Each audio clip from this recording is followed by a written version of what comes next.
It's a fantastic charity, and they took me along to a couple of the sessions that they did with some of the kids. And some of these kids are, you know, and not just the kids, also their families. It's very hard for them to communicate, and this music therapy is really a great help to them. It seems to revitalise them, and music gets to you. You know, we all love music, don't we? And it all gets, it's in your system, and it does make a difference. Alongside boxing's finest, the evening attracted big-hitting stars from other sports, including former Olympic 100-metre champion Linford Christie and West Indian cricket legend Chris Gayle, who was on great form. Chris, of your West Indian teammates, which one will be the best boxer apart from you? Oh, apart from me, I like how you say that now. Apart from me, because I'm the best boxer around, you know, so no one messes with me. If you mess with me, you're in trouble. You know, you'll be knocked out in like 5 seconds. The celebrity host for the event was another regular Nordoff Robins supporter, Anton de Beck of Strictly Come Dancing fame. Anton knows a bit about decent footwork, and he always keeps this important date in his busy schedule. I'm a great boxing fan, but essentially I'm also here to support the charity and all the great work that they do. Music plays a major part in my life, obviously as a dancer, and I'm just astounded by the work that Nordoff Robins do and the way that music plays a part in that. So I think it's an incredible thing that they do, and it combines, you know, two things for me. I get to see all the, you know, the lads and everything, and see the boxing later, but principally we're here to raise as much money and awareness as we can for Nordoff Robins. Anton kept the audience entertained, as did guest artist Beverly Knight, but the all-important fundraising auction was left in the capable hands of all-time great John Conte. The bidding battles proved to be a good workout for the former world light heavyweight champion, who is still fighting fit in his mid-60s.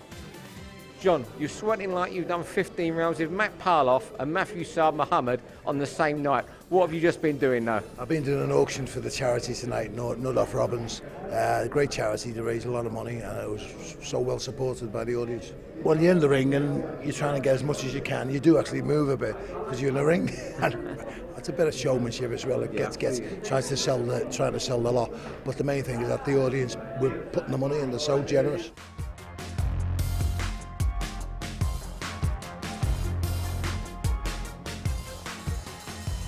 The boxing began with a 4-rounder between Ellesmere Port's unbeaten light middleweight Mason Nutty Cartwright and Barking's Justin Menzie.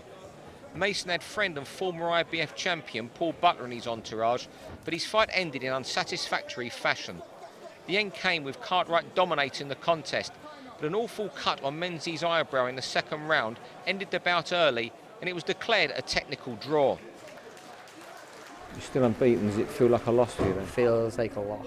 Might as well be a loss. I've got a blemished record now, and I shouldn't have. I've been out the ring for a year, but I've had a year of learning, and I have progressed, and I am a better fighter now than what I was anyway. So obviously I wanted the rounds, I wanted the win, and like you said, it feels like a loss to me now. Gutted. Next up was talented super middleweight Lerrone Richards, backing action after a 2-year break because of a contract dispute. He was in against Croatian opponent Gordon Glisic in what proved to be a one-sided contest, with the impressive Londoner winning in the very first round. Lerrone, your first fight for 2.5 years. Couldn't have gone much better, could it? 2.5 minutes. Yeah, no, I'm happy with that. See little things that I made, little adjustments I made within them 2.5 years. You can see a little bit more explosive, a little bit more reactive as well, so I'm happy.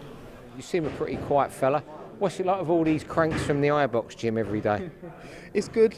It's different from the camp I was with before, because in the gym it's more like a family. I enjoy it. I enjoy the people I'm with. And obviously alongside Bradley Skeet, Johnny Garton, it's good to be around champions, you know. Birmingham super bantamweight Raza Hamza was also in winning form. He outboxed game Nicaraguan Jose Aguila over 6 rounds and remained bullish about his future.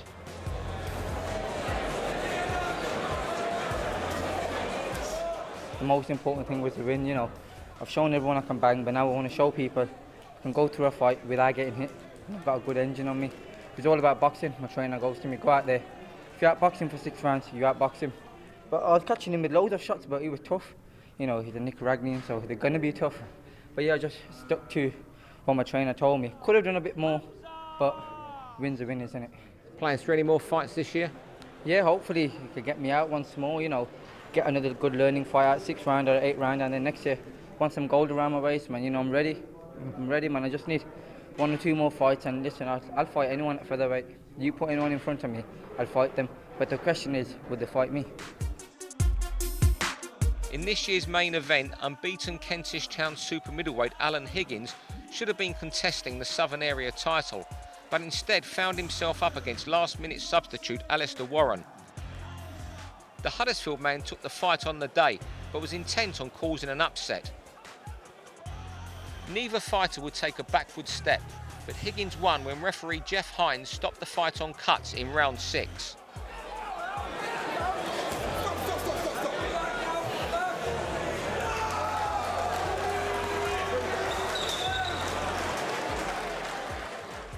Obviously, I'm devastated not to fight the Southern Area title. Was meant to fight Eric McConzo.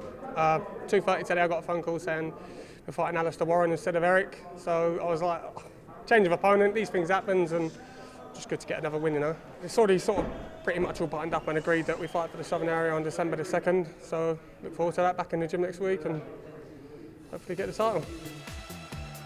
So that main event capped off an excellent evening of boxing for the guests. But there was no doubt about who stole the show outside the ropes. David Hay, who received the Nordoff Robins Icon of Boxing Award.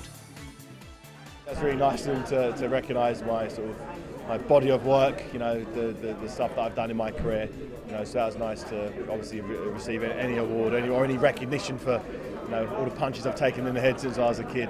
So that was nice. There's only so many days of the week. There's only so many dinners you can go to, particularly when you're in training, when you've got to get to bed early. But there are certain charities that you have to make time for. You have to whatever you're doing, put that on hold and come down. Like tonight, it doesn't take a lot other than your time to really make a difference. So as much as I can do to assist, I always try and do it. So this was another memorable evening staged for Nordoff Robins. The final word goes to their chief executive Neil Warnock, who was delighted with the event. This is the champion year for us, let alone have we got champions in the room. We've had the most number of tables sold ever. We had lovely, lovely people in the room, and we've raised a lot of money for Nordoff Robins. I mean, how much better does it get than that? And I think everybody's gone out of here with we're just having the best time. I think I've had a great night tonight. That's all I'm hearing from everybody. Great boxing, great fun, and look forward to next year.